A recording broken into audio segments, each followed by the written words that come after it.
Back on this wellcraft 24. If you're seeing this, go ahead and subscribe, like the video, and you will get notifications for this and other projects going on. Earlier today I added a layer of plywood underneath what you see here, and layered fiberglass over that, a layer of matting, and let that dry a bit. And now I'm back and I have squeezed these 5 pieces in place.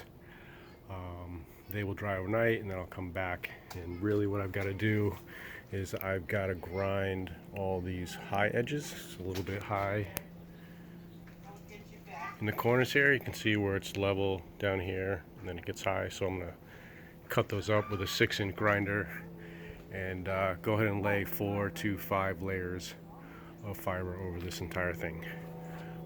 So I'll do that tomorrow, and I'll make a video of that. So again, go ahead, if you could, press like, press subscribe. You'll get notifications. Thanks a lot for watching this video.